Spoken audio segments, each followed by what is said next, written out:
Olá, pessoal. Seja bem-vindo ao canal Podcast 100% no Alvo.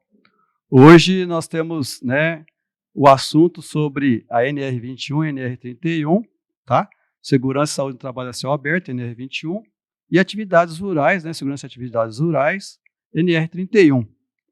E para falar sobre o assunto, nós temos um convidado especial, que é o Wellington Caimotti, que é especialista em segurança do trabalho, e ele vai, conosco explicar um pouquinho sobre essas normas, o que tem que ser feito, como fazer, opiniões também sobre os itens da norma.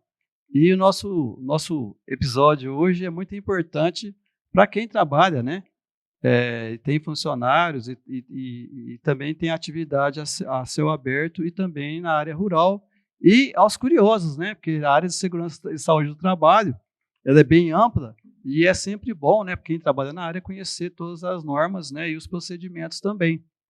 E o canal é para isso, o canal é para informar, atualizar e sempre despertar a curiosidade para a gente poder cada vez mais aprimorar os nossos conhecimentos, nós especialistas em segurança e saúde do trabalho.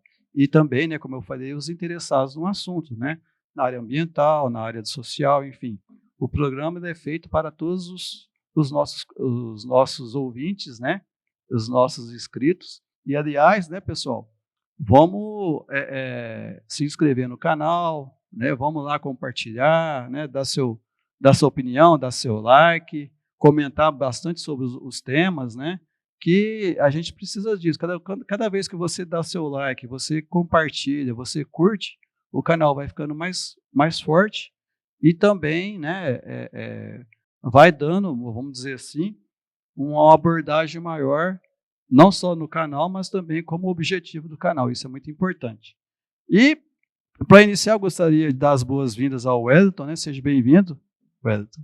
Tá? Obrigado, Douglas. A partir de hoje, a casa é sua, e quando quiser, quando tiver alguma palavra para passar para a gente, alguma coisa interessante que tiver para passar para a gente, seja bem-vindo sempre, tá?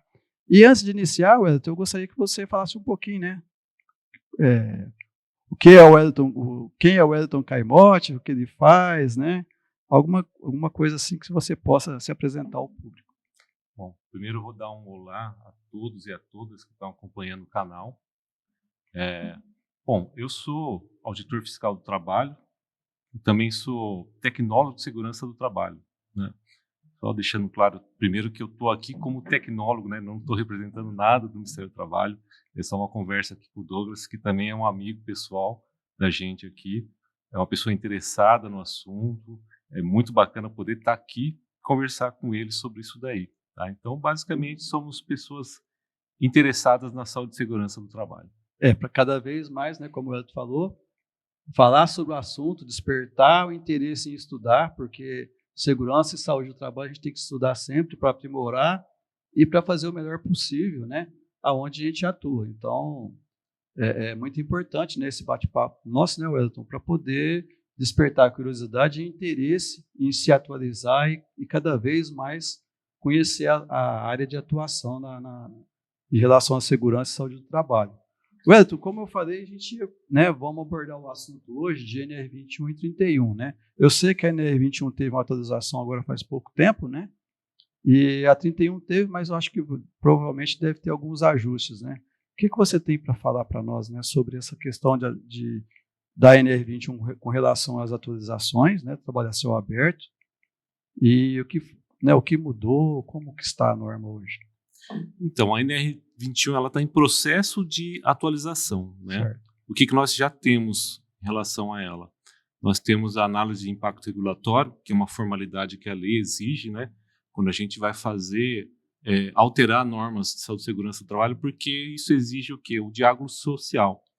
Você tem que trazer tanto a sociedade para discutir o assunto, como ter uma negociação tripartite entre governo, empregados e empregadores para decidir, não digo decidir, para produzir essas alterações, porque tudo isso fica a cargo do ministro decidir sobre acatar ou não essa atualização. Bom, primeiro vou passar um histórico da NR21 e da 31, porque elas são meio que tem assuntos muito parecidos, né?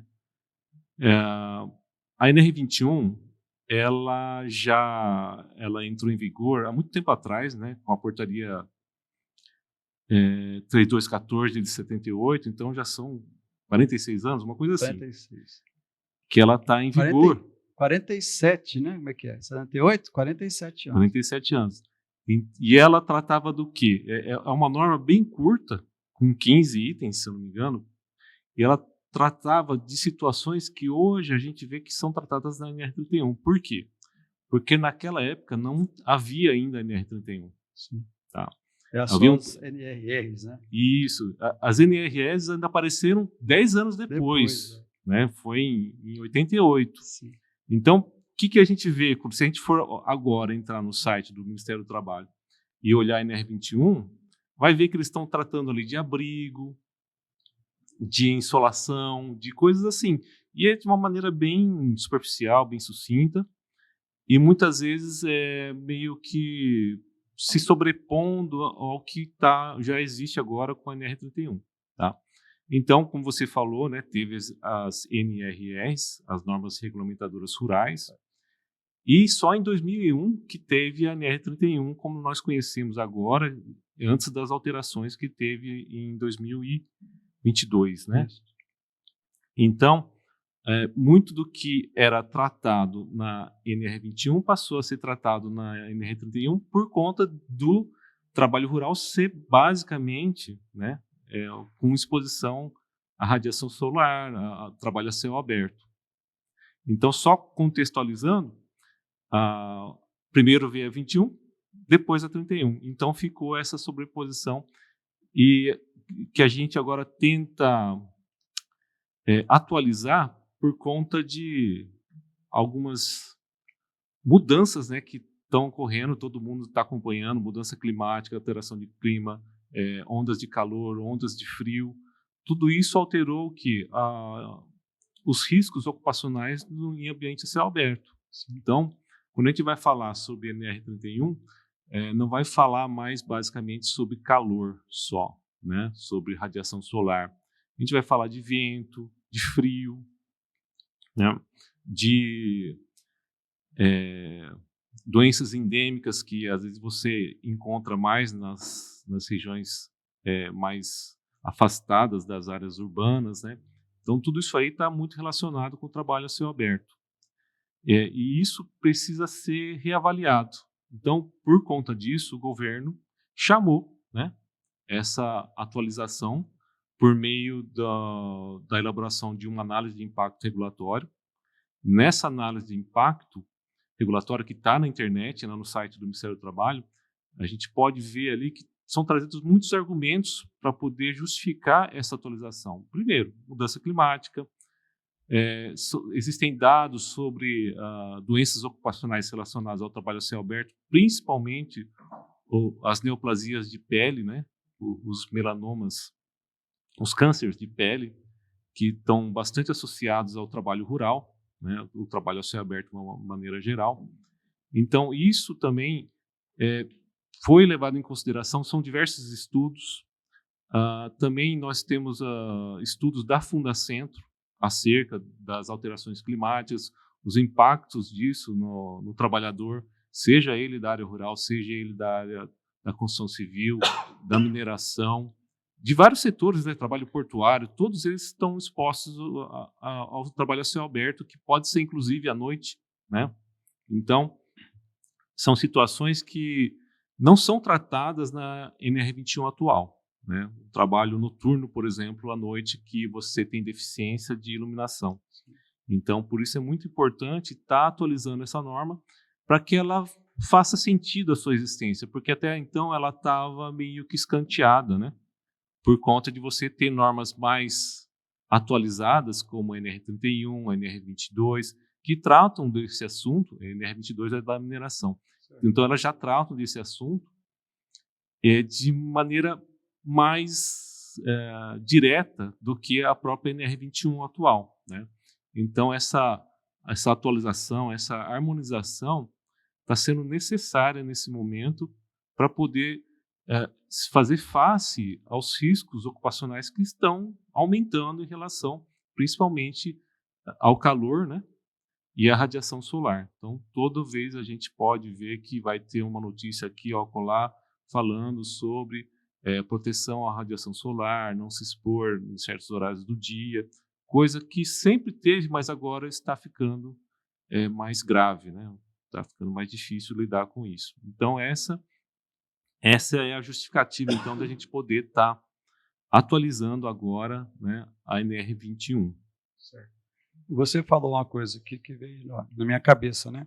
Por exemplo, a gente tem algumas normas que são referências. Então, por exemplo, para a 12, que é máquinas e equipamentos, ela joga a referência de instalações elétricas na 10, por exemplo. Provavelmente deve acontecer a mesma coisa com a 21, ser norma referência para 31, para 18, para 22, né? E outras normas, por exemplo, a 38, né, que é trabalho... coleta seletiva, né? Coleta de resíduos sólidos. Isso. Então, por exemplo, todas elas têm atividades, estou lembrando dessas agora, né? 18, 31, 38, 22, que tem trabalhadores, por exemplo, que trabalham a céu aberto. As plataformas de petróleo também, né? 37. Então, ela vai acabar com essa modernização, vamos dizer assim, ela vai acabar sendo referência para essas outras. Seria isso, mais ou menos? Então, primeiro a gente podia falar um pouco sobre a portaria da Secretaria de Inspeção do Trabalho número 787 de 2018. Que vai abordar.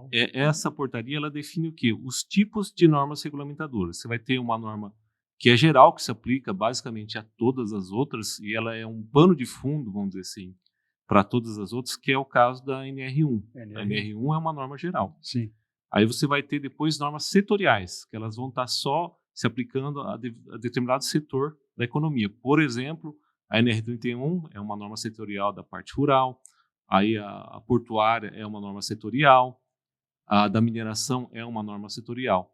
Só que o caso da NR21, ela é uma norma especial, ela vai falar de uma condição específica que pode incidir em qualquer setor econômico. Isso. É o que você tinha comentado no começo, né? Isso. Então, por ser uma norma especial, ela realmente tem essa tendência de ser aplicada em todas as outras normas, né?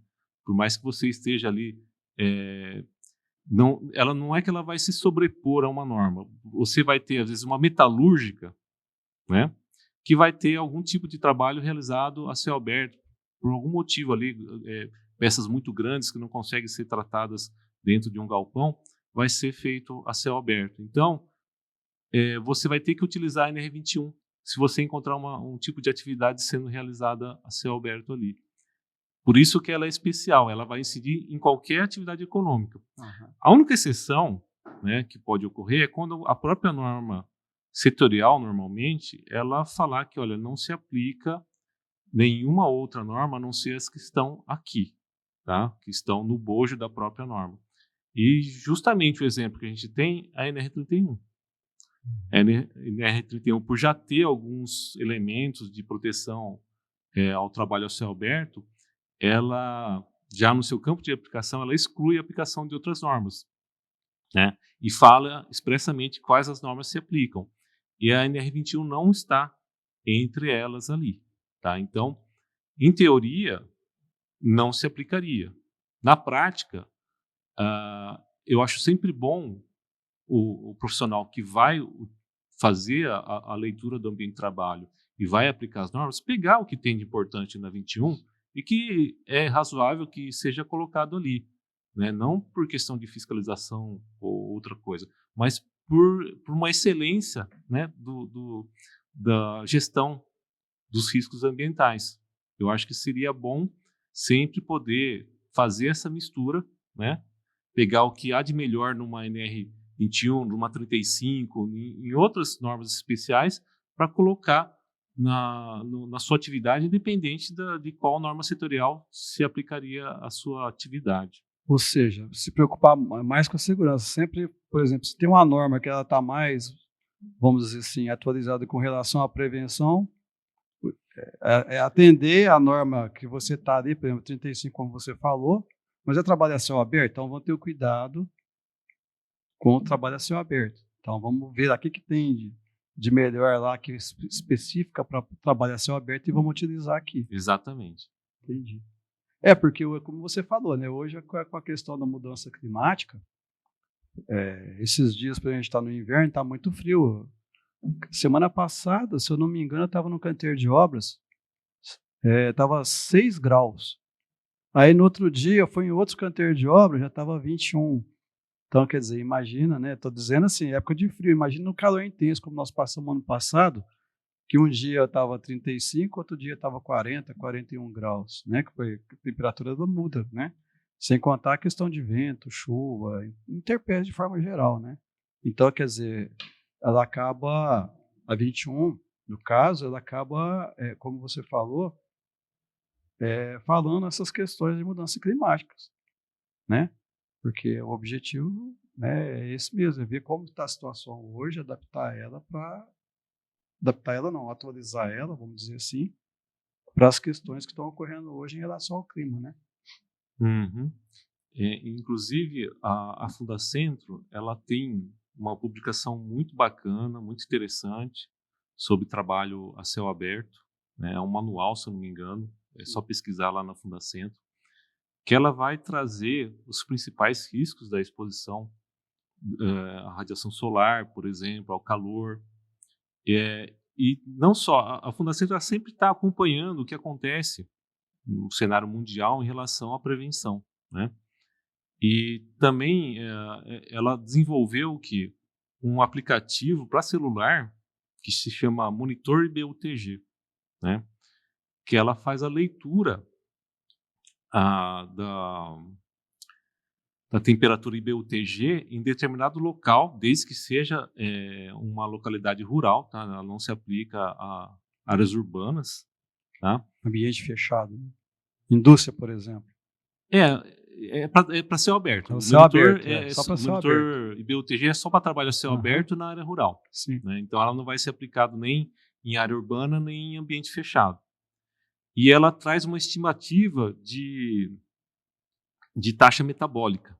Então, é um aplicativo muito interessante. Você está numa tal localidade, você abre o aplicativo, né, ele vai ler onde você está, né, se estiver pegando a internet, e você vai colocar ali, olha, que atividade que está sendo realizada, né? É uma atividade média, moderada ou cansativa, vamos dizer assim, né? Então você escolhe ali se é sentado, se é caminhando, se é fazendo com muito esforço nos membros superiores ou nos inferiores, com agachamento, alguma coisa assim. Então você vai colocando essas condições no monitor e com os dados que eles têm em tempo real da localidade, através de cruzamento de estação de controle de temperatura, ele vai te dar o quê? O limite de exposição, né? Se você vai estar dentro ou fora do limite de exposição e quais são as medidas que devem ser adotadas. As medidas que devem ser adotadas são basicamente o quê? Aquilo que já está no anexo 3 da NR9, que tem essa parte do calor, tá? Então, ali está inserido medidas preventivas, né? Para você, quando você, por exemplo, ultrapassa o nível de ação, mas ainda não ultrapassou o limite de exposição, né? Então, você vai ter essas medidas preventivas, como hidratação, por exemplo, né? Ainda não tem, se eu não me engano, o mais importante é a hidratação e é você ter um acesso a um local sombreado, alguma coisa assim. Agora, quando você ultrapassa o limite de exposição, o próprio aplicativo, né, o limite de exposição de acordo com a atividade que você está realizando, né? Se você tiver uma atividade muito leve, seu limite de exposição vai ser um pouco mais alto. Mas se você tiver realmente um trabalho braçal muito intenso e você ter ultrapassado esse limite de exposição para essa atividade, aí ele vai estar lá com outros tipos de medidas, né, mais severas para você poder conter esse risco que o trabalhador pode estar exposto, porque já foi ultrapassado o limite de exposição. Ou seja, já começa a ser proposto, inclusive, pausa, né, para esse tipo de trabalho. E tanto o manual quanto o aplicativo ele é gratuito, é só entrar no site da Fundacentro e baixar. Você abaixa também, é gratuito no seu celular. Eu não sei se tem Nas para lojas, iPhone. né? Isso, no Google Play tem. Google Play no. Como No eu não tenho Apple, eu não sei o dizer Apple, se. tem a loja do Apple também. Não sei se tem neles, tá? Mas lá no site da Fundação eles explicam tudo isso daí. Certo. Mas é assim, é muito interessante, principalmente quem é empregador rural e quer saber se, olha, o que eu tenho que fazer aqui? Quais são as medidas? Então ele vai te dizer exatamente, você só precisa preencher razoavelmente bem de acordo com o que está realmente acontecendo, que ele vai poder te dar essa informação em tempo real. E também você pode fazer leituras, registros, poder acessar registros de datas passadas já. Por exemplo, eu quero saber como que estava a temperatura aqui na semana passada. Então você coloca a data, ele vai dizer também, e se você dizer a atividade que estava sendo realizada, ele vai dizer se ultrapassou ou não o limite de exposição ou nível de ação. Então é uma ferramenta assim perfeita, muito bacana. Aí, pessoal, você que trabalha na área rural, né, especificamente, tá aí 2 ferramentas super importantes para a sua gestão lá da saúde e segurança do trabalho lá na sua empresa, na sua frente de trabalho. É importante. Por isso que eu falo, o canal 100% no Alvo sempre está aí divulgando informações importantes para a melhoria contínua dos profissionais e principalmente cuidar bem dos seus trabalhadores. Ô Wesley, você estava falando da portaria, né? Que a gente acabou falando um pouquinho da... O que eu acho? Eu acho interessante, né? Que quando você teve o processo de atualização da NR21, e, como eu falei, tem que ter o diálogo social, a discussão social dessa inovação que está sendo proposta, né? Então, o que acontece? Isso é jogado para consulta pública, que é uma das ferramentas de diálogo social. Então, o texto que foi elaborado por um grupo de trabalho do Ministério do Trabalho é um texto prévio com algumas o rascunho de medidas, né, de proteção, e isso é colocado para consulta pública, está acessível na internet, no site do Ministério do Trabalho. Se você colocar lá consulta pública NR21, você vai ter acesso ao texto, né, que está sendo proposto pelo governo, e vai poder tecer críticas, poder colocar melhorias, tá? Então fica aberto a qualquer pessoa, desde que ela tenha um mínimo de identificação ali, que ela vai ter que se identificar, né? Ela vai poder opinar sobre isso, e esses registros são levados para esse grupo de trabalho e vão ser discutidos também num eventual grupo tripartite, né, de trabalho, que aí já começa a ser inseridos o quê? Não só o governo, né, que vai ter esse grupo de estudos, mas também as bancadas dos empregadores e dos empregados. Tá? Então, é uma forma de diálogo social muito importante, tá? Que a gente sempre espera que a sociedade venha a contribuir, principalmente os prevencionistas que gostam do assunto e têm experiências, né, e têm conhecimentos, poder contribuir, né, com essa consulta pública, e seria muito bacana que tivesse bastante participação, né? Então, ela, se não me engano, ela vai até o fim de julho, né? Ainda temos um tempinho para poder contribuir, mas ela tem essa janela de, se não me engano, 30 ou 45 dias. Então, ela já foi aberta para consulta pública e nós estamos aguardando aí a chegada de contribuições, né, de uma maneira geral. Certo. Aí tem as contribuições, depois, como você falou, o grupo tripartite reúne, verifica aquelas observações que foram propostas e faz os ajustes necessários, né? E logo é promulgado, né? Tem um espaçozinho de tempo, né, para poder mandar para o diário oficial e tal, e promulga ela. É isso? Assim, o processo todo começa com esse grupo de trabalho tripartite, né, que é discutida a norma. Então, às vezes você pega ali, por exemplo, deixa eu só colocar aqui, no texto que foi para consulta pública, né? Então, é no site Participa Mais Brasil, né? Aí, ele fala aqui, por exemplo, o primeiro item lá, o 2.1, né?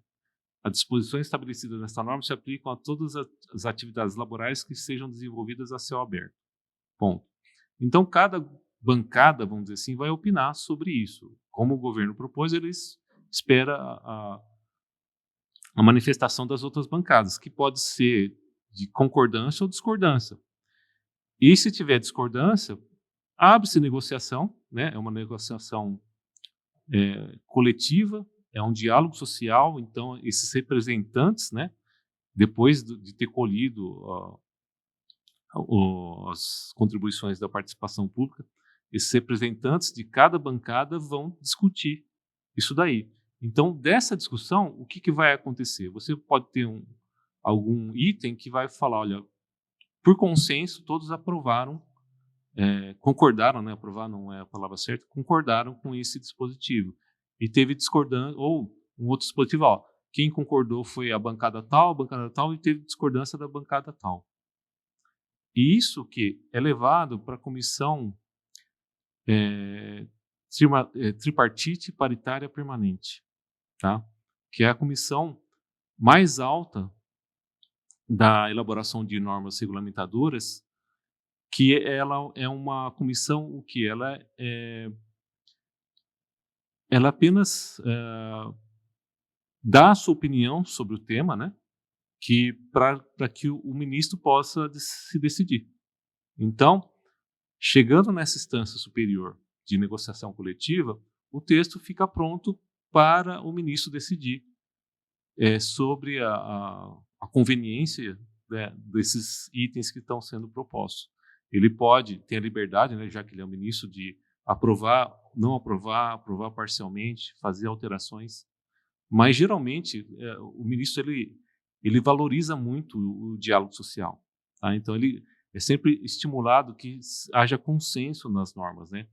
Por exemplo, a NR31, na versão que foi publicada em 2022, ela teve consenso, 100% consenso. Então, assim, não faz sentido o ministro chegar e falar, olha, todas as bancadas concordaram, inclusive a do governo, né? Por que eu vou alterar alguma coisa aqui? Então, ela passou redondinha e foi aprovada para publicação pelo ministro.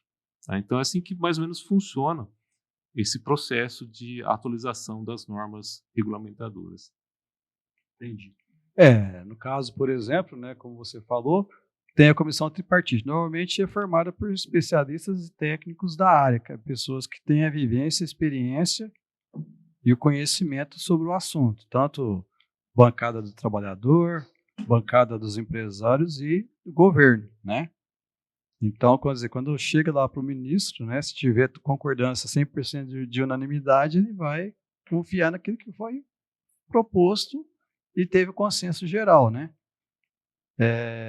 Então, acho que é bem interessante. Eu não sei se nossos ouvintes, né, quem está nos assistindo, sabe disso, mas toda norma de segurança, antes de ela ser promulgada, ela é revalidada pela comissão tripartite, né? E a comissão tripartite, como o Wellington falou, né, e eu também comentei aqui, ela é formada por especialistas, tanto da sociedade civil, que seria as empresas, e também os trabalhadores, né?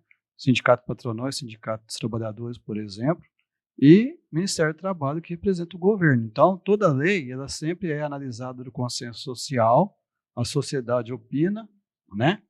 Aprova, tem um tempo para estudo, né? Ela normalmente, né, dependendo dos casos, a norma chega até 180 dias, né, Wellington, para poder ter uma opinião pública, né, dependendo da norma, né? E depois disso tudo que é discutido, batido o martelo entre ambas as comissões, com consenso geral, ela é levada ao Ministério do Trabalho e promulgada a norma. Então, a norma ela não nasce assim, do nada, né? Ela tem estudos, tem várias questões aí que tem que ter a participação. Por isso que é importante, como o Wellington falou, né, não só da NR21, por exemplo, que está aí para ser promulgada, a gente sempre participar. Você tem um conhecimento sobre o assunto, domina, faz aquilo com experiência e vivência, né? É sempre importante você contribuir. Tá? Entra lá, como o Wellington falou, no site do governo, né? No site do Ministério do Trabalho. Tem o item lá, né? A portaria tal. Você entra lá e faz seu comentário, se identifica, né? E faz a sua ressalva lá, que é importante. Você tem que participar também. Né, Wellington? Com relação à NR31, Wellington, ela foi atualizada em 2022, né? E o que ficou mais impactante, assim, vamos dizer assim, de melhoria para os trabalhadores rurais, assim, que você se lembra, assim, que tem... Olha, teve bastante novidade na norma, né? Mas assim, o que eu acho bem interessante que começou na NR31, nessa atualização, e já está sendo adotado em outras normas, é a questão dos dispositivos de proteção pessoal. Tá? O que acontecia? Às vezes a gente ia numa frente de trabalho fiscalizar e a pessoa estava usando na colheita de laranja, né? E tinha o risco de picada de cobra. Sim. Então, que as empresas também já tinham esse conhecimento, já propunham o uso de caneleira, né? Só que a caneleira que eles usam é aquela desenvolvida por quê? Por corte de cana, às vezes, ou para um outro tipo de atividade. Ela, se você olhar ela como um EPI, o EPI vai ter a finalidade específica, né? Sim. Proteção contra agente contundente na região da canela e tudo mais. E a cobra não é um agente contundente, né? Ela vai ter o veneno dela, aquele risco biológico ou físico, vai ter também o físico da mordedura dela. Mas ela o EPI não é fabricado para ela, mas ele é utilizado. Então, quando a gente utiliza um EPI ou qualquer tipo de material por uma proteção que não está ou previsto no CA do EPI ou que ainda não foi fabricado esse EPI, você, por exemplo, vai ter o caso da caneleira que eu citei, né? E você vai ter a touca árabe. É para proteção contra a radiação solar. Só que há um pouco tempo atrás, você não tinha quase nenhuma com CA, né? Não era um EPI. E essa que você tem hoje, se você for olhar, ela está para proteção contra... são agentes escoriantes, se eu não me engano. Tá? Então, ela não é específica para radiação solar, porque para fazer para radiação solar você teria que ter todo o certificado voltado para isso, fazer os testes e tudo mais, o tecido. E acaba não ocorrendo isso. Por mais que você tenha propriedades, né, de proteção contra a radiação solar, não é isso que consta no CA. Então, acaba sendo que a gente considera isso um dispositivo. Né? Para quê? Para facilitar a entrada disso, né, e a exigência também, por parte da fiscalização, desses equipamentos, né, que são variados. Chapéu pode ser usado, a touca árabe, os mangotes, né, para proteção contra a radiação solar, porque você também tem para agentes abrasivos, né, não é o caso ali. Então você acaba deixando mais acessível a proteção ao trabalhador e também torna legal a exigência desses itens, né? E um exemplo que eu dou é que na NR38, né, da coleta de lixos, que é outro caso, né? Então, eles também adotaram essa terminologia, né, de dispositivo de proteção pessoal. Outro item que também está relacionado, tudo a ver com a NR21 e também vai ser previsto nela como norma especial, é a questão do protetor solar. Que protetor solar assim, é quase uma unanimidade, né? Todo mundo que vai ter que trabalhar no sol tem que estar usando. Qualquer médico, qualquer tipo de abordagem de saúde ocupacional vai dizer, olha, se você está no sol, usa proteção. Não necessariamente tem que ser protetor solar, mas usa proteção. E é mais acessível, assim, e é mais fácil de você proteger áreas específicas, né? Sem ter o desconforto de estar usando o EPI, é o creme de proteção solar. Tá? Então, por isso que foi previsto inicialmente na NR31, foi uma discussão que tinha uma certa resistência justificada, né? Porque não é toda pessoa que consegue usar qualquer tipo de protetor solar, tem as questões das alergias, tem gente que realmente sente um desconforto muito grande, né? Dependendo do tipo de proteção solar. Então, foi colocado na norma que a obrigação é do empregador em fornecer, mas o empregado não é obrigado a usar por questões pessoais. Né? Não precisa nem justificar, falar, só não quero usar. Tá? Mas tem que estar à disposição do trabalhador, por mais que ele não queira. E assim, uma proteção razoável. Você não pode ter assim ou muito pouca quantidade, ou um nível de proteção que não vai durar realmente quase nada, vai ter que ter várias reaplicações. Então, o que a gente costuma encontrar atualmente, e é uma norma que já pegou, né? A gente sabe que já pegou, mesmo que acho que não existisse a norma, ia pegar por conta do empregador consciente, falar, não vou deixar meus trabalhadores nesse sol sem um tipo de proteção. Então, a gente chega na frente de trabalho e encontra, né? Geralmente no ônibus, um galãozinho, um dispenser ali de creme de proteção solar. Então, é uma norma muito interessante que é atualizada, né? Antigamente não se pensava nisso, há muito tempo atrás, né?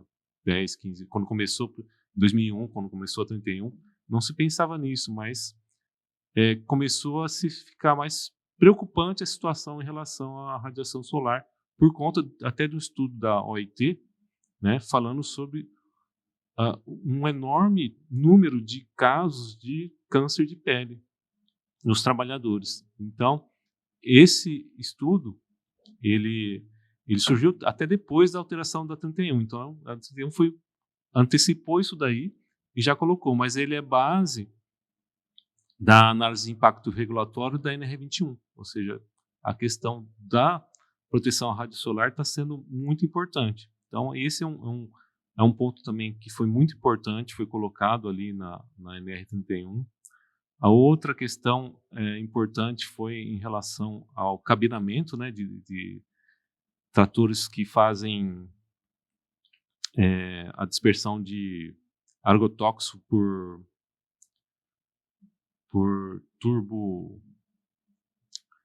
eu esqueci o nome. Isso porque assim, a gente trabalha direto com a norma, a gente acaba esquecendo assim o exato termo, mas é aquele que faz aquele spray, né? Turbodispersão, coisa assim. Faz o spray para pegar, justamente para transformar o agrotóxico em partículas bem pequenininhas e entrar não só na parte de cima da folha, mas por dentro, entrar em tudo, né?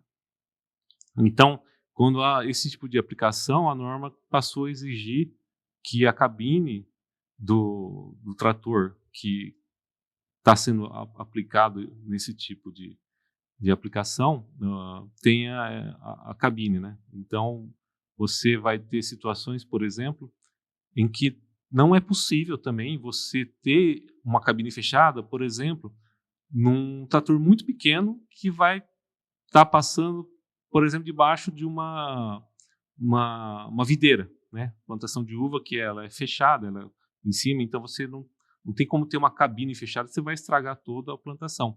Então, nesses casos, somente nesses casos, é permitido que você não precise ter a cabine fechada, só que você vai ter a exigência de que o dispositivo de aerodispersão do agrotóxico não pode ser acoplado no trator. Acoplado é quando ele é junto, né? Ele tem que ser tracionado, ou seja, tem que ter um engate e ele tem que estar a uma distância razoável do trabalhador, para evitar, né, esse contato direto com a nuvem de agrotóxico que vem desse tipo de aplicação. Então, isso também foi bastante importante, uma novidade assim, que tem ajudado muito os trabalhadores. Aí, nesse caso, por exemplo, né, das máquinas, por exemplo, com cabinada, que a gente fala, né, gabinada, porque tem o agrotóxico. Aí, normalmente, essa máquina, né, ela tem ar-condicionado, vamos dizer assim.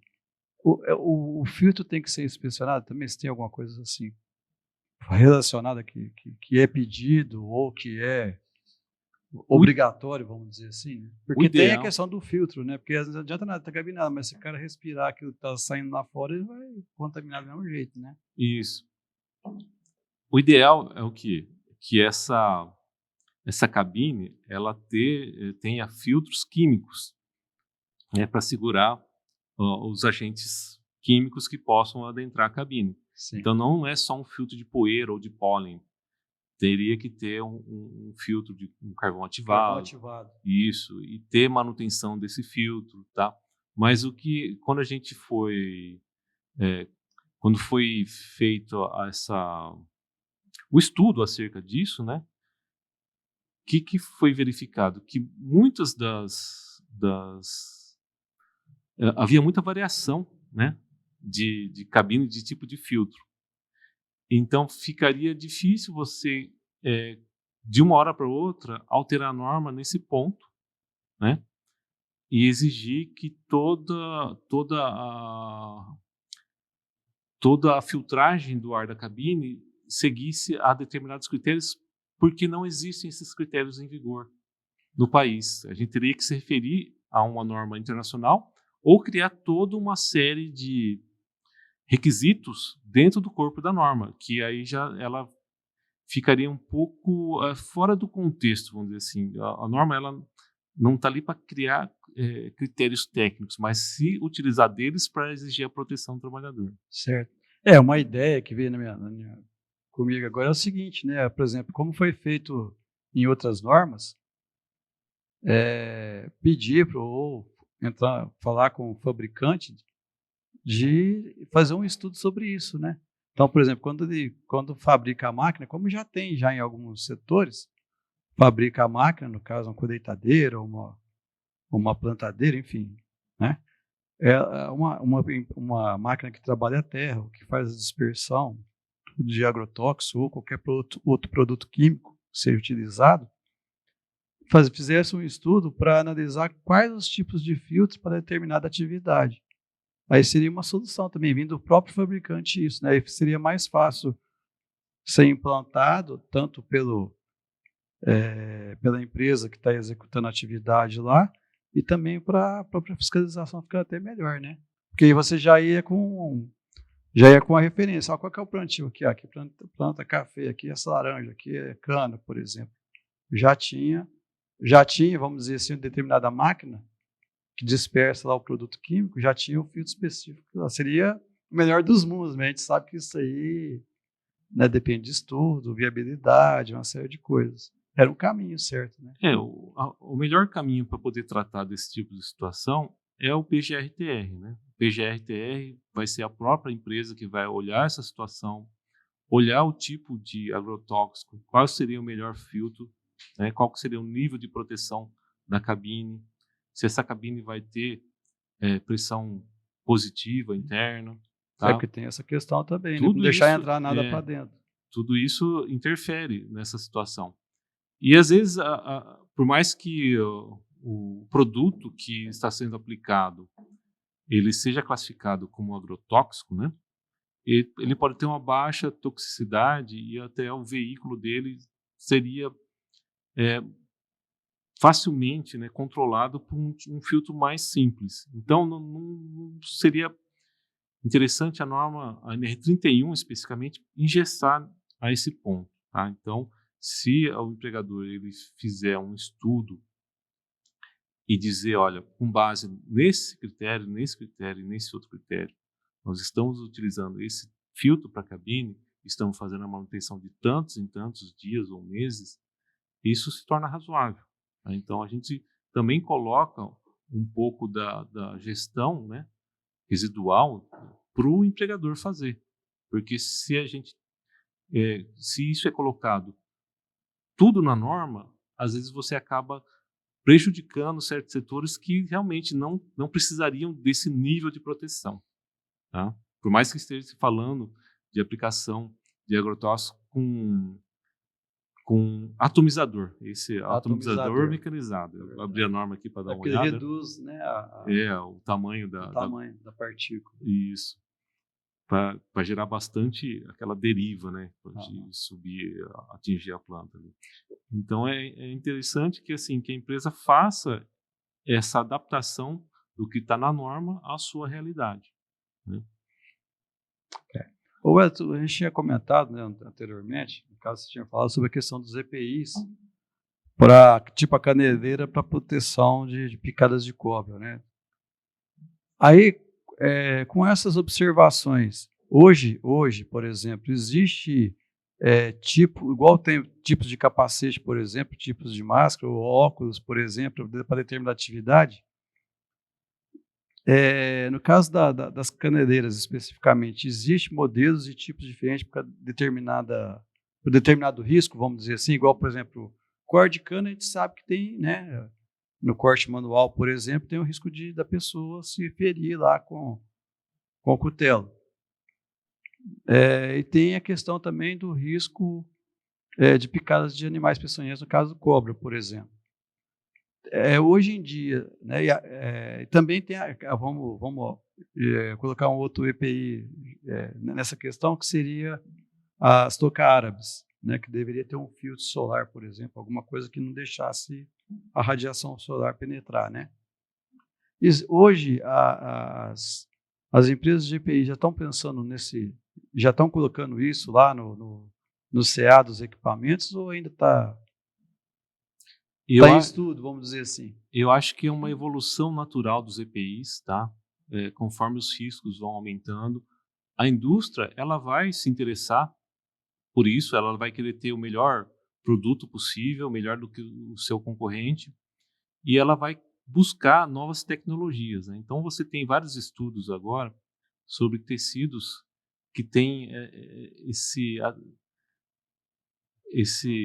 característica de poder não só filtrar melhor, né, a radiação solar, mas também de fazer um resfriamento térmico. Conforto térmico, no caso. Isso. Então, cada vez mais estão sendo desenvolvidos tipos de tecidos que possibilitam você ter uma melhor troca térmica com o ambiente.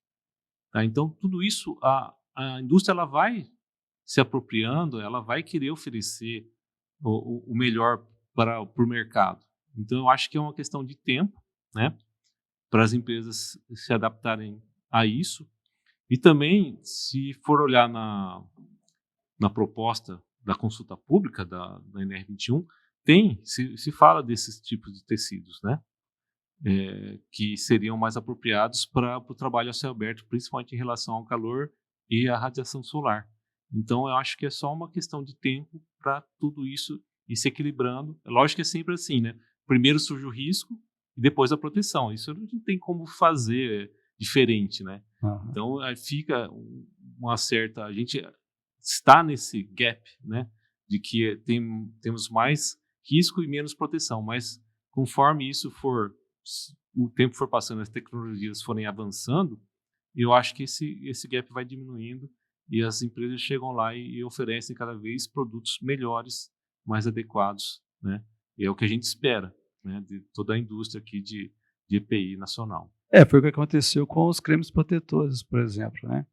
Antes era somente para proteger, né, da radiação solar e queimadura. Hoje a gente tem protetores repelentes, né, hidratantes. Então, quer dizer, tem tripla função, vamos dizer assim. Uhum. E aí, né, a gente vê a importância, conforme vai evoluindo e os riscos vão sendo observados em determinada atividade, por exemplo, construção civil, na área rural, por exemplo. Então, os protetores solares vão verificando quais são os prováveis riscos daquele determinado local e vai aprimorando o seu produto, né? E tem, como eu falei hoje, por exemplo, nas empresas onde eu costumo ir, né, nas obras, o pessoal costuma comprar o protetor solar já com repelente, porque nós tivemos esse ano um surto de dengue muito alto, né?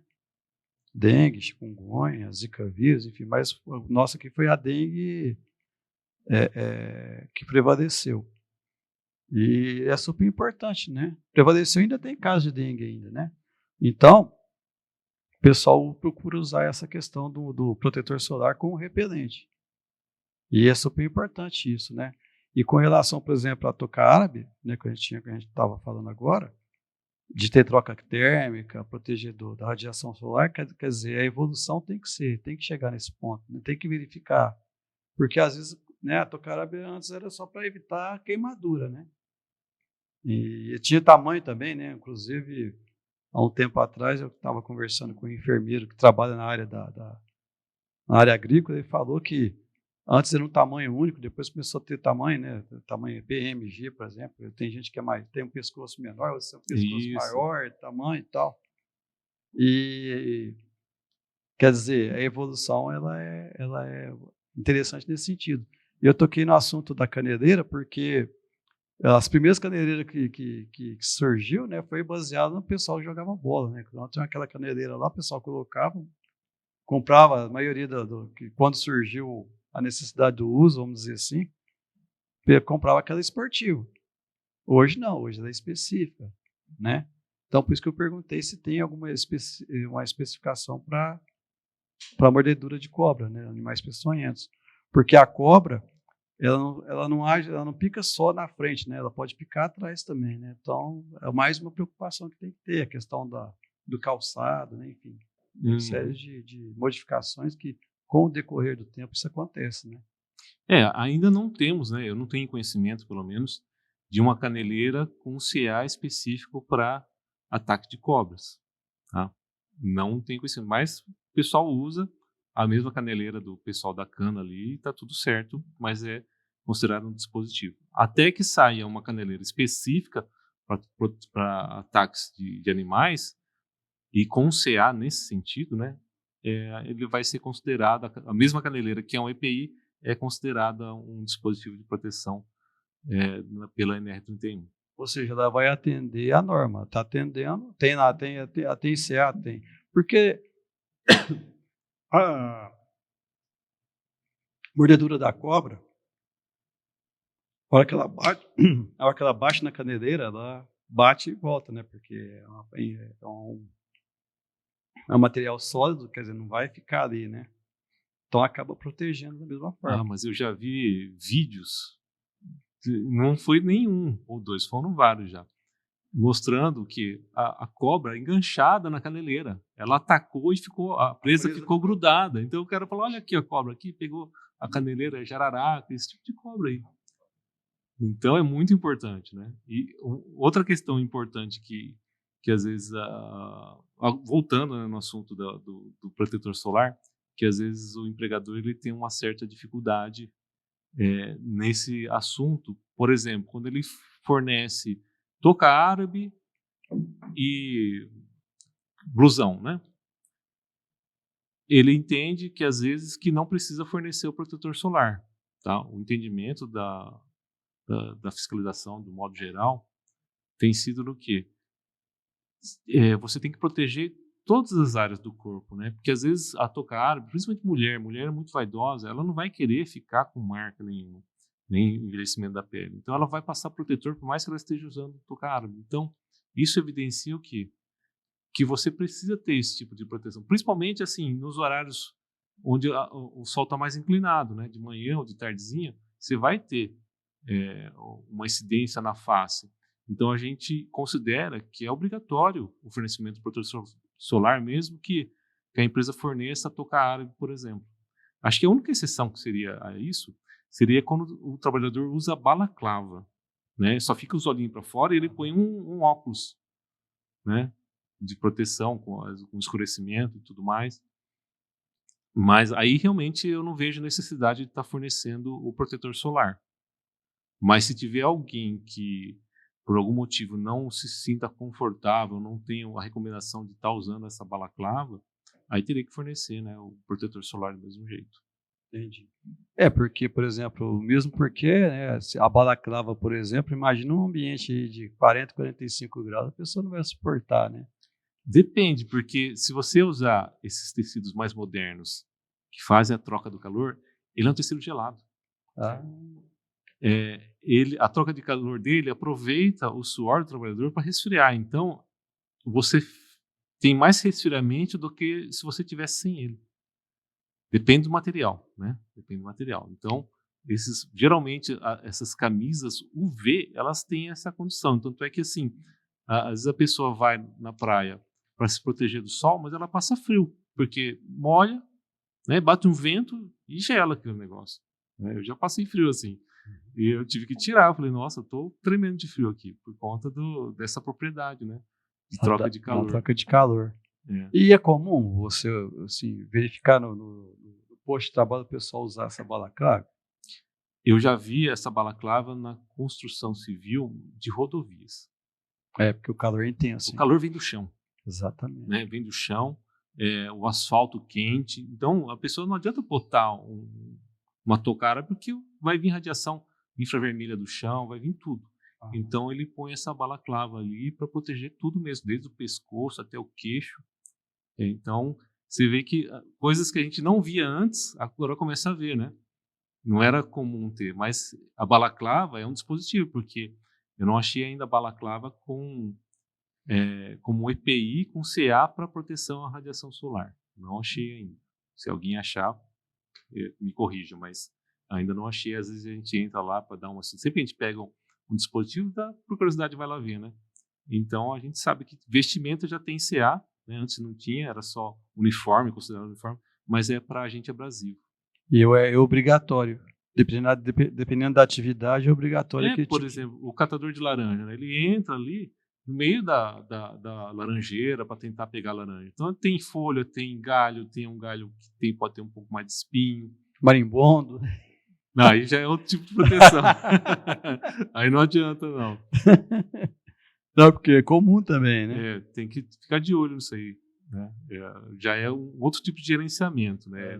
Não dá para exigir que o trabalhador se proteja, por exemplo, com aquela roupa de apicultor. Não dá. Tem que ir lá fazer o controle preventivo e retirar esses cachos de marimbondo. Né? Uma curiosidade, pessoal, aconteceu comigo. Eu era criança, era adolescente. E nas férias nossas de julho, a gente queria ganhar um dinheirinho, isso há 50 anos atrás, mais ou menos, não 50 não, uns 46, 40 e poucos anos atrás, né? A gente, na minha região, eu sou da região de Franca. Na região nossa lá, o forte lá é café, né?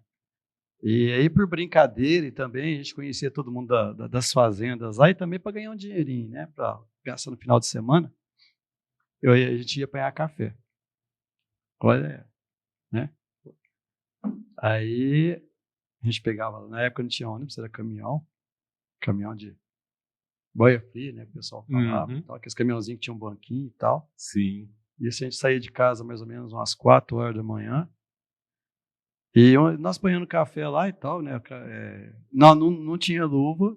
Naquela época não existia luva. Era meia velha. Botava uma meia velha na mão lá e tal. E o calçado era uma botina, essas botinas de sola de trator com zíper lá. A gente colocava a calça por dentro, né? E um belo dia lá, a gente apanhando café lá, um colega meu, a gente apanhava de 2, né? Ia de um lado do outro e puxava. Um colega meu puxou uma caixa de marimbondo. Nossa! E foi marimbondo para tudo quanto é lado. Aí eu lembrei desse caso. Aí, resultado, né? Ele deve ter tido umas 10 picadas, eu umas 5. E moleque, né? Moleque você já viu. Moleque passava lá, passa tal coisa que sai, né? Passa o lado da faca, né? Isso, é uma série de coisas. Foi aqueles calombos lá. Mas no outro dia a gente estava lá de novo. Então, para nós era uma brincadeira, vamos dizer assim. Nossos pais, né? Trabalhava, a gente tinha uma vida tranquila, vamos dizer assim. Meu pai trabalhava em usina hidrelétrica, né, de força, então a gente ia lá não tinha nada que fazer, vamos lá, né? Férias, né? E a gente tinha uns amiguinhos nossos lá, os colegas nossos, que era de escola, que era da fazenda. Então, por curiosidade, a gente ia. Vamos lá e tal, né? A gente ia. E também o pai deles lá, que tinha a propriedade, pagava para nós, né? A gente ia lá brincar e tal, e acabava... Para nós era brincadeira, vamos dizer assim, né? Mas não era trabalho. E aconteceu esse caso aí. Aí eu lembrei, por isso que eu te perguntei da questão da laranja, né? Quando vai puxar lá, vai apanhar a laranja, tem marimbondo perto. E é o que você falou, não tem EPI específico para isso, né? Essa questão do trabalho infantil, né, é interessante, porque muita gente traz esse histórico, né, de ter trabalhado como criança. E para ter justificar uma educação só que a realidade hoje é outra, né? A gente tem que olhar de outra maneira, primeiro porque a mesma pessoa que às vezes vai defender esse tipo de situação, se tiver um filho que morreu por um choque anafilático, nesse caso, isso vem para a imprensa, vai ter uma crítica, vai ter uma ação judicial, e quem que está sendo omisso nisso? É o governo. Por que não tem uma norma? Porque como é que deixa uma criança colher e ser picada? Então, tudo isso funciona até... É uma evolução, né? Até a primeira página. A segunda página já não fica tão bonito assim. Exatamente. E assim, né, o trabalho infantil é muito sério, né? A gente tem que, por exemplo, muitos casos a gente vê aí, né, no Brasil diminuiu bem, né, está quase que erradicado, vamos dizer assim, mas tem ainda, infelizmente, em algumas regiões, mas a evolução tem que ser constante. Então, quer dizer, não é certo, como você falou, uma criança ser exposta a um determinado risco, né?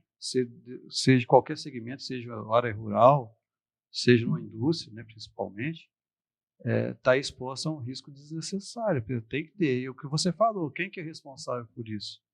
A empresa que deixou a criança ir lá? Os pais que autorizaram ir lá? Então quer dizer, a modernidade, né, os fatos históricos que vão ocorrendo, vamos dizer assim, tem que ser trabalhado, estudado e, vamos dizer assim, criança tem que estudar, né, e ter atividades que melhorem o aprimoramento dela, não só de conhecimento, mas social também.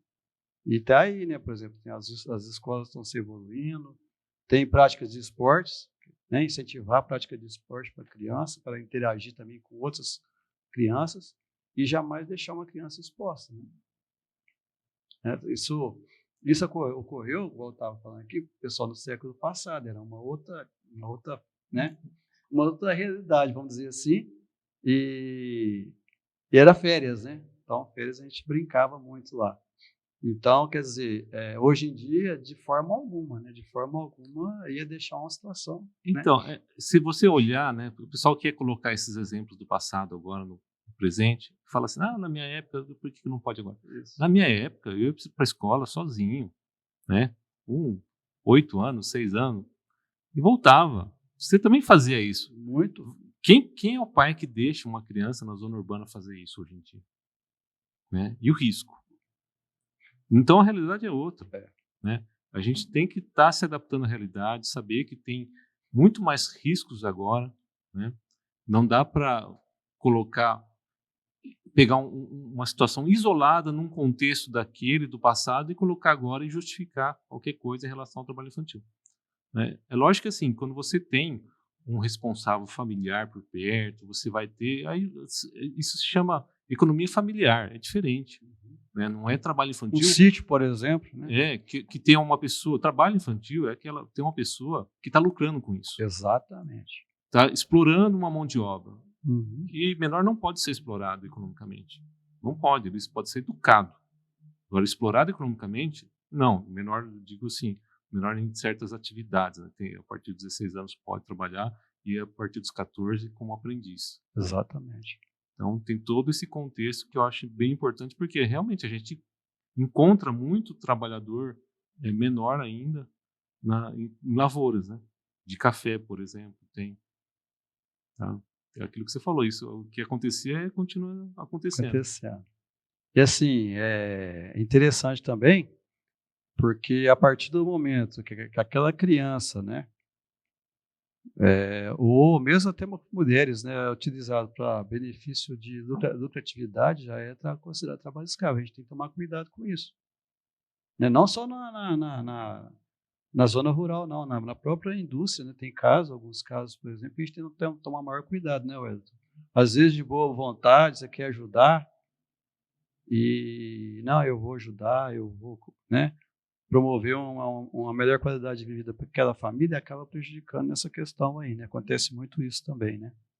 A gente vê vários casos aí, por exemplo, que na boa intenção, mas não deixando de ganhar, lógico, em cima disso, pode ocorrer situações como esta, né? Então a gente tem que tomar cuidado e jamais permitir, pessoal, trabalho infantil, seja na indústria ou seja na zona rural, jamais permitir de forma alguma, porque se acontecer um acidente, aconteceu algum contaminante, não, né, vai prejudicar todo mundo, não só a questão física da pessoa, da família também, a questão, né, emocional e principalmente da empresa. Então, a gente tem cuidado é pouco, né, Wellington? Exatamente, Douglas. E, assim, com relação à NR31, ela evoluiu muito, né? Eu lembro quando eu fui estagiário, 94, numa grande empresa aqui de açúcar e álcool da região. A gente tinha muitas, lá na época estava em ampliação, era açúcar cristal e álcool, estava passando para açúcar refinado e vários tipos de açúcar na época, né, para a indústria. E a gente via, por exemplo, né, a evolução dessa empresa com relação à proteção dos trabalhadores, não só dentro da indústria, como principalmente lá no plantio e tal. E a gente ficava, né, quer dizer, isso há 30 anos atrás, 30 e poucos anos atrás, 31, 32 anos atrás, era fascinante, porque é uma coisa que a gente não estava habituado, né? A gente estava acostumado a ver, como a gente falou, a área rural, por exemplo, aquela coisa bem, né, familiar, bem raiz, vamos dizer assim. E quando a gente vai para uma grande empresa, né, como era na época, e é até hoje, e ver essas modernizações na época, principalmente, a gente ficava, né, existe isso, realmente, né? Só que se a gente for olhar hoje, né, a questão da evolução, a questão de proteção, de melhorias, é muito mais do que aquilo que estava antes, né? Porque, por exemplo, a mudança, a melhoria é contínua. Então, tanto a empresa, quanto o trabalhador, quanto o profissional que cuida desse trabalhador, tem que ter uma melhoria contínua, né? Por isso que existem as modificações e atualizações das normas, como a 21 e a 31, por exemplo. Né? E tem coisas, né, que acontecem, por exemplo, na área rural, que muda tão rapidamente. Desculpa. Muda tão rapidamente que se você vê um ciclo, por exemplo, se fala muito em aviação agrícola, né? Sim. Drones, né, hoje. Então, já chegou o drone. O drone já está avançando sobre a aviação agrícola, né? Sim. Então, a gente imagina que num curto prazo, os drones vão até, não sei, não digo acabar, mas vão realmente tomar bastante do campo de aplicação. Eu acho que são evoluções tecnológicas que vão estar sempre acompanhando o que acontece fora do campo, né? Sim. Isso que você falou. Tudo que está sendo construído de melhorias estão sendo aplicado. A automatização no campo está crescendo cada vez mais. Virou uma indústria, né? É uma indústria, né? O agro é uma indústria. E assim, o interessante, né, é que o drone hoje, ele faz a dispersão e você lá onde você estiver, você acompanha ali, né? Você está olhando o que está acontecendo, né? Quando é por avião, por exemplo, é só o piloto lá, né? E você não tem essa visão do que está acontecendo. Já com o drone, já você observa, né? É muito mais localizado, muito mais específico. Você vai lá no ponto específico, ele faz a leitura de que tipo de erva daninha que está atacando o canavial, qual ponto que está, onde que tem que ir, o volume a ser aplicado. Tudo é monitorado. Então, é muito mais eficiente, eu acho, né, na minha opinião. Não sou um conhecedor da aviação agrícola, mas é muito mais eficiente, assim, em termos de precisão é maior. Muito mais precisão. Inclusive, tem uns meninos que trabalham com essa questão da área rural, que é a Agrogestione, né, que teve aqui. Eles me contaram uma coisa que eu não sabia. Por exemplo, hoje as máquinas, por exemplo, tem máquinas automatizadas que ela vai sozinha, né? Ela é programada, programa ela através de GPS, ela sabe onde ela tem que ir, onde ela tem que fazer e voltar, né? É uma coisa interessante, uma coisa que eu nem imaginava.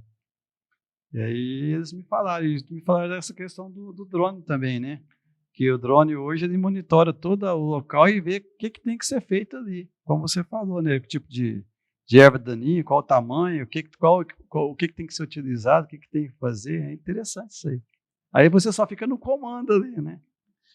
Eu fiquei 2 anos sem ir na AgriShow e eu fui esse ano, né? Aí você vê o tanto de modernidade que começa a aparecer, né?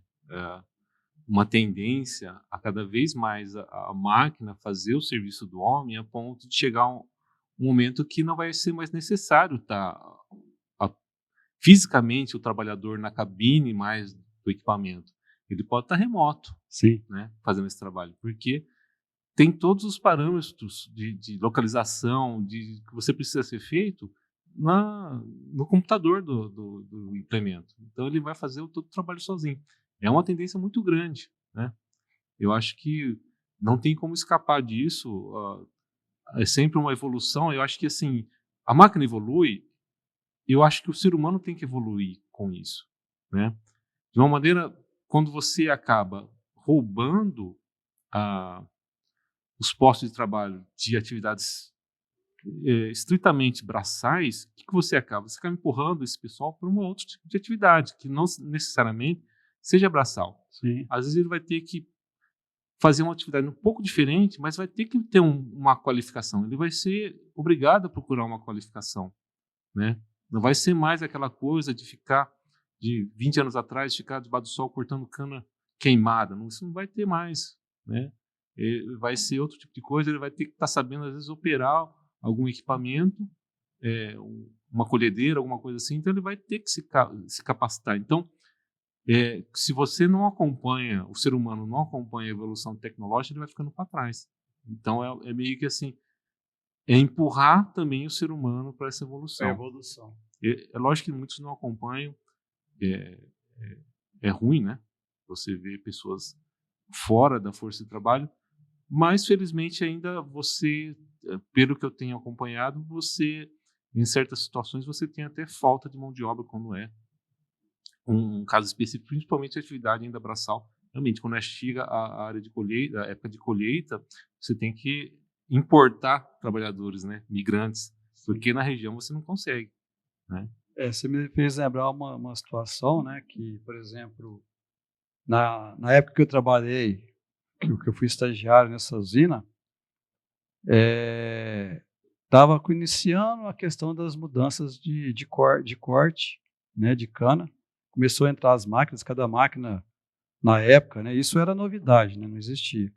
Fazia atividade de 80 a 100 trabalhadores, na época. Isso era, né, se o solo tivesse plano, era uma maravilha, né, nas primeiras máquinas. Hoje não, hoje ela tem nível, desnível ela faz.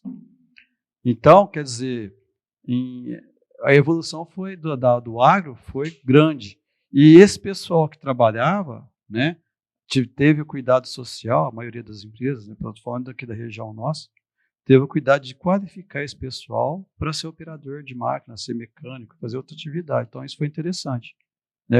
A partir do momento que o corte foi diminuindo, esse pessoal que tinha interesse em continuar, em fazer outras atividades, foi preparado para isso. Então, tem essa questão social também. Quando a gente fala de mecanização, de automação, a gente tem que ver o que nós vamos fazer com esses trabalhadores, onde eles vão estar, qual o caminho que a gente vai dar para eles. Então, tem essa questão social também. A modernização é importante para o trabalhador ter, o ser humano ter o menor contato com o risco possível, mas tem a questão social também, né? A gente está, hoje, por exemplo, né, você citou agora por último, a questão de mão de obra qualificada braçal, né? A construção civil está sofrendo essa situação. Por quê? Hoje em dia, dificilmente o trabalhador, né, se ele buscar uma profissão, ele vai querer trabalhar na construção civil, ele vai querer fazer outra coisa. Devido à situação, por exemplo, do trabalho braçal, o próprio ambiente, né, às vezes não tem uma condição ideal para trabalhar. E eu acho que o caminho, até de vez em quando a gente fala sobre isso, nas reuniões ou bate-papo informal que a gente tem com as empresas, né, e também com os colegas, que o ideal é não preparar o profissional para fazer uma atividade específica, mas modernizar essa atividade. Especificamente, eu estou falando da construção civil, que eu vivo isso, né? Hoje em dia, se as empresas do setor não se preocuparem em modernizar, em se estruturar com novas tecnologias, vai ficar difícil, porque a mão de obra da construção civil está envelhecendo e o pessoal mais novo que está vindo não quer fazer outras coisas. Mas porque não é interessante. O salário é razoável, é bom, porém as condições de trabalho às vezes deixam a desejar em determinadas situações. Então, é muito importante a empresa, né, seja qual ramo de atividade for, a gente está falando de construção civil, mas isso vale para todas, essa questão de melhoria tecnológica e principalmente aprimorar aquilo que ela já tem, aqueles trabalhadores que ela já tem. Por exemplo, se ela quer reduzir, se ela quer melhorar a questão de tecnologia, de automatização, ela tem que se preparar para isso. Às vezes comprar uma máquina, mas nem sabe o que vai fazer com a máquina, né? Então ela tem que preparar o pessoal dela, ver quem tem as experiências para poder, e tem interesse também em melhorar, né? Porque tem isso também. E a partir disso, eu acho que tomar decisão. Porque eu não sei como que está na área rural, mas na área da construção civil e na indústria também, que minha esposa trabalha na área de RH de indústria, tá cada vez mais difícil ter mão de obra para poder executar as atividades do dia a dia lá. Né? Aí a gente vê a importância da educação, né? A educação que, em tese, teria que promover essa melhoria da mão de obra, ter gente mais com conhecimento técnico para poder se inserir nesse contexto, né? Poder operar um equipamento mais sofisticado, poder manipular ferramentas eletrônicas, né? Poder fazer leitura, usar uma trena laser, né? São coisas que com o tempo vai substituindo a mão de obra, e se a pessoa não se atualizar, ela vai junto.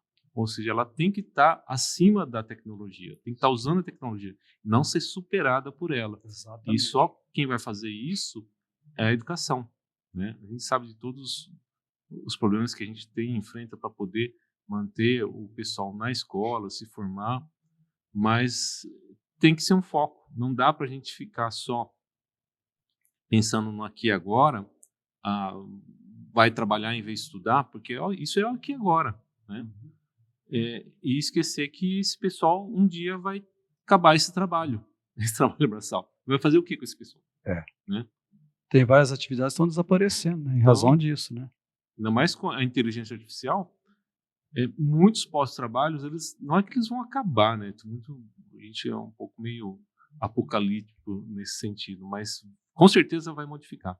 Essa é a única certeza que eu tenho em relação ao trabalho e à inteligência artificial. Modificação. Não vai ser igual ao que era antes. E uma coisa interessante também, que veio na minha cabeça agora, que os próprios riscos vão migrando para outros, né? Por exemplo, a gente reduz o risco de acidente, o risco físico, químico, às vezes biológico, mas aí entra o ergonômico, né? A pessoa começa a ficar, exige mais a mente, exige mais, né, da concentração, aí acaba entrando os riscos ergonômicos. É uma coisa interessante, né? E psicossociais. Psicossociais, né? Então, quer dizer, os próprios riscos, vamos dizer assim, a própria atividade que geram o risco, acaba eliminando alguns, mas a gente tem que ter cuidado com os outros, no caso, os riscos ergonômicos e psicossociais. Né? Olha que interessante. A modernização acaba provocando isso também, né? A gente fica muito mais em contato com tela, e essa tela é uma porta de entrada e saída de muita informação, né? E no caso do risco psicossocial, pode ser também de uma certa pressão, porque às vezes você trabalhando de uma maneira mais analógica, vamos dizer assim, né? Você só ia ver seu chefe de vez em quando, agora não, seu chefe pode estar a todo momento lá te mandando mensagem pelo WhatsApp, e você não tem para onde fugir, né? Você está inserido nesse ambiente, você vai estar sofrendo essa pressão, né? Uhum. Então, tudo isso são as modernidades. E para isso também que o Ministério do Trabalho está se adaptando. Tem a questão da NR1, que tem o anexo, né, do Portaria 1419. Que vai ter o prazo ainda para entrar em vigor. Mas são avanços necessários, não digo só importantes, são necessários para poder lidar com os novos riscos que estão aparecendo decorrente da modernidade. Né? Inclusive, a portaria 1419, né, o porquê que ela surgiu foi em razão disso, né? Foi feito um estudo que a maioria dos afastamentos, né, foi provocado por problema de estresse psicológico, né, de doenças psicossociais. Acho que de 2024, de 2020, da pandemia até 2024, aumentou muito, né? Então, quer dizer, a modernidade protege e elimina alguns riscos, vamos dizer assim, né? ou mesmo controla, mas vão surgindo outros. Então, todo cuidado é pouco e, assim, a gente tem que evoluir sempre, como você falou, tem que estudar, verificar, modernizar, só que tem que praticar também, né, Wellington? Porque não adianta você atualizar, estudar, e se você não colocar isso em prática lá no segmento, na atividade que você executa, né? E, assim, no caso né, voltando lá na 31, é a mesma coisa. Vai ter as modificações em 22, porém, né, as empresas têm que colocar em prática aquilo que foi modernizado. Na 21, que está saindo agora, né, é a mesma questão. A gente está falando, a 21 está focando muito na questão de mudanças climáticas, né? A alteração dela, a modernização dela foi inclusive para isso. Então, se a gente sabe o que está acontecendo, a gente tem que proteger os nossos trabalhadores que trabalham a céu aberto da melhor forma possível, não é isso? Exatamente. Legal. Aí você viu que o nosso bate-papo, pessoal, né? Vamos dizer assim, se a gente deixar, a gente fica aqui 2, 3, 4 horas batendo papo, né? E assim, a gente está chegando ao final do programa. O Elton, né, está convidado. Se tiver algum insight, alguma coisa assim, fala para a gente que você é o nosso convidado especial sempre aqui, tá? A gente vai se falando. A casa está aberta para você e você sempre vai estar aqui. E eu trouxe um presentinho para você. Nossa, que bacana. A gente, além de ter esse bate-papo super legal, ainda ganha um presentinho. Tem um presentinho, né? Um presentinho do canal, especialmente para você. Se quiser abrir, pode abrir. Pode ir. Então já vou matar minha curiosidade aqui.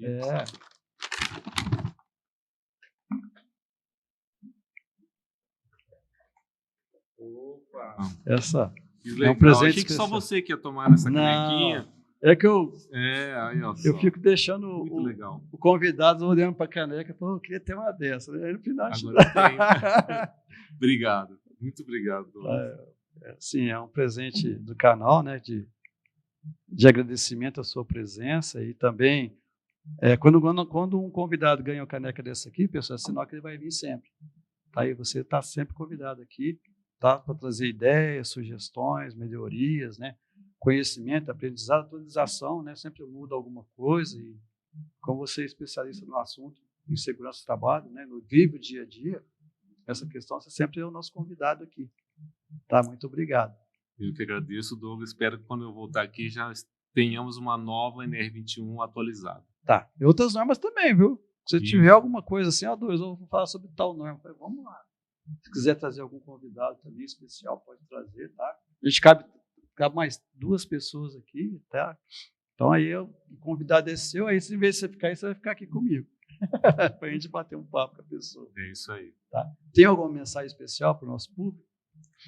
Olha, a mensagem é só ter um bom fim de semana aí, que a gente está aqui no sábado, né, de manhã, a todos e aproveitar a vida, gente. E com cuidado, com segurança e responsabilidade. Tá.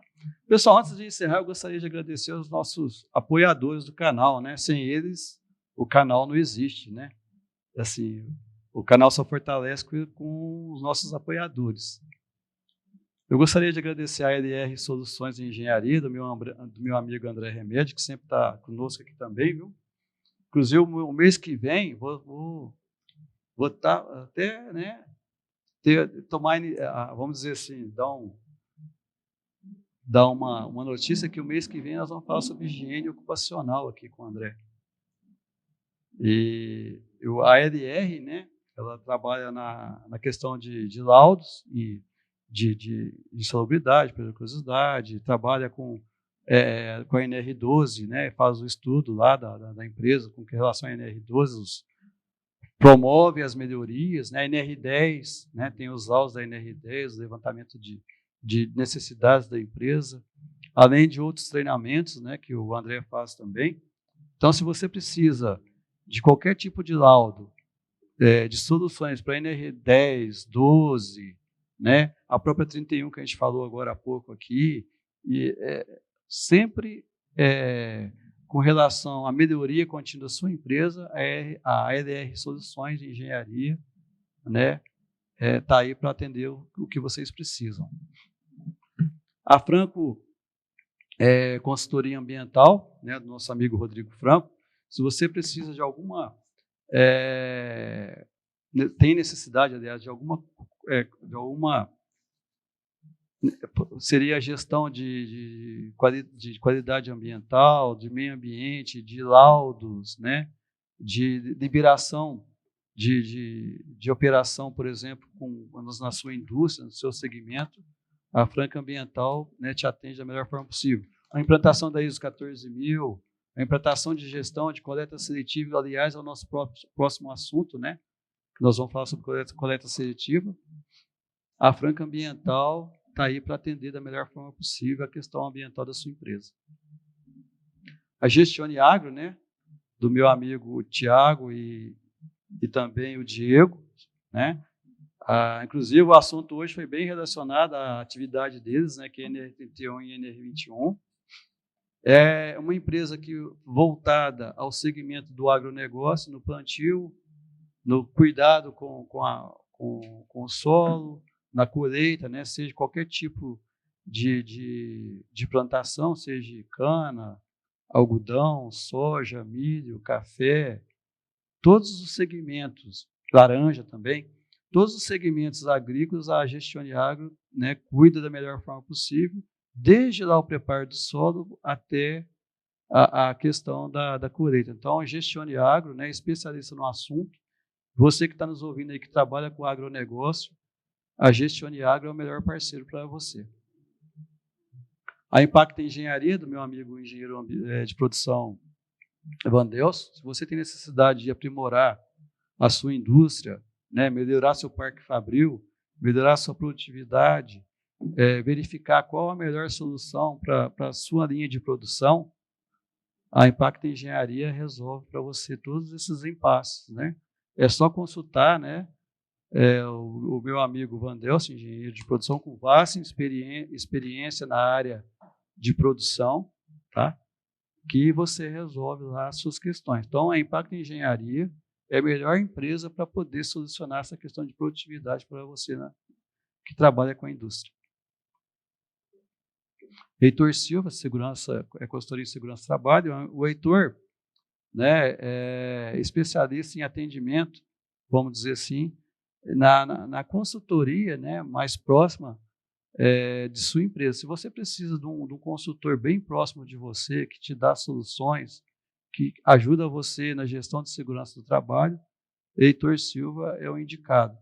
Tá? Você que precisa de um trabalho mais próximo, da proximidade, de um consultor dentro da sua empresa, precisa de treinamentos específicos para a sua empresa, além também da parte ocupacional, de saúde ocupacional, né? Ele inaugurou uma clínica que faz esse atendimento também. Se você precisa, né, desses trabalhos mais próximos de você, o Heitor Silva te ajuda a solucionar esses problemas. Arcanjo Engenharia, né, do meu amigo João Paulo. Arcanjo Engenharia é um parceiro desde o início da obra até o final da obra. Todas as atividades exigidas dentro de um canteiro de obra, a Arcanjo Engenharia está aí, né, para te ajudar a ser um parceiro, como eu falei, na sua construção, no seu empreendimento. Se você precisa de uma empresa que te atenda, que seja comprometida com a sua construção civil, a Arcanjo Engenharia é a mais indicada para não só ser seu parceiro, mas também te ajudar na melhor produtividade da sua construção. E a Macfil, né? A Macfil do meu amigo César, especialista na área de locações de máquinas e equipamentos para construção civil e indústrias, né? Se você está aí na sua construção e precisa de algum equipamento, alguma máquina para a sua construção civil, o melhor atendimento é Macfil, tá? É só entrar em contato com o pessoal da Macfil lá, que vão te fazer, né, da melhor forma possível as suas soluções. Ou seja, se você precisa de um equipamento específico para a construção civil, a Macfil é indicada. E também, né, a questão de plataformas elevatórias. Seja qualquer segmento, você precisou de uma plataforma elevatória, você vai executar uma atividade em altura, a Macfil é a solução para esse trabalho. Tá? Além de fornecer o equipamento, fornece treinamento também para operar a máquina. Isso é importante, né? E sem contar a atenção que está ali para a sua empresa. Se você necessita de uma atividade que tenha a necessidade de ter uma plataforma elevatória, a Macfio vai te ajudar e vai resolver a sua situação nessa questão. E é isso, pessoal. Né? Agradecemos a sua participação aqui no canal. Mais uma vez, muito obrigado, Edson, pela vinda. Volte sempre, tá? A partir de hoje, como eu falei, você faz parte do nosso canal. E até o próximo episódio, pessoal.